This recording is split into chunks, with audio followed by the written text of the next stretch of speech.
The F-117 Nighthawk is one of those machines that instantly captures the imagination.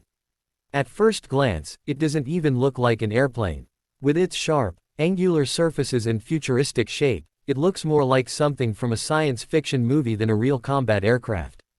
Yet, despite appearances, the F-117 was the world's first operational stealth aircraft, entering service in the early 1980s. It was built for one specific purpose: to slip past enemy radar and strike with precision while remaining virtually invisible.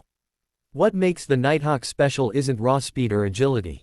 In fact, compared to fighters like the F-15 or F-16, the F-117 is relatively slow and not designed for dogfights. Its maximum speed is just under Mach 1, and it can't carry a huge payload of weapons. But where it shines is stealth. The design was shaped using advanced computer models to deflect radar waves, making the jet extremely difficult to track. Add in radar-absorbent materials, and you have an aircraft that could sneak into heavily defended airspace undetected, drop its bombs, and vanish into the night sky. The Nighthawk first proved its worth in 1989 during Operation Just Cause in Panama, and later it became a star of the Gulf War in 1991. In those missions, F-117s destroyed critical command centers, air defenses, and infrastructure, all while avoiding enemy detection. Out of more than 1,200 sorties flown during the Gulf War, not a single F-117 was shot down, which shows just how effective stealth technology had become. The only combat loss of an F-117 came years later, in 1999, during NATO operations over Serbia, when one was hit by a surface-to-air missile. Even then, the pilot survived, and the incident became a rare exception in an otherwise impressive combat record.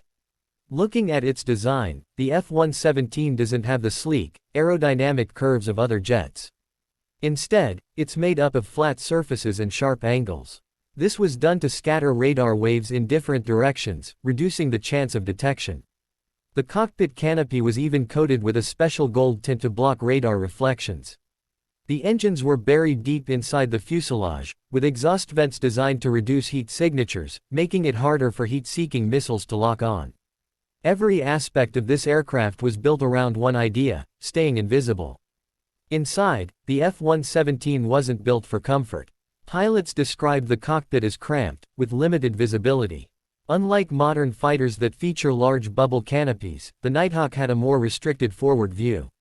Still, pilots who flew it often said they felt like they were part of something revolutionary. Flying in near total secrecy, often at night, they became the first wave of attack, opening the door for other aircraft to follow. Production of the F-117 was limited, with only 64 built, including prototypes. It remained in service until 2008, when it was retired in favor of more advanced stealth aircraft like the F-22 Raptor and F-35 Lightning II. But even after retirement, the Nighthawk continues to fly in limited roles for testing and training. Some have even been spotted in the skies in recent years, reminding us that the legend isn't completely gone. The F-117 is a perfect example of how engineering can prioritize a single mission goal and execute it flawlessly. It wasn't a dogfighter, it wasn't a supersonic interceptor, and it wasn't designed to carry massive bombs. Instead, it was a scalpel, precise, secretive, and deadly. Its unique look, groundbreaking technology, and legendary missions have secured its place as one of the most iconic aircraft in aviation history. This was Regular Car Reviews Auto, bringing you another deep dive into the world of aviation legends. If you enjoyed learning about the F-117 Nighthawk, make sure to like, subscribe, and stay tuned for more incredible machines that shape the skies.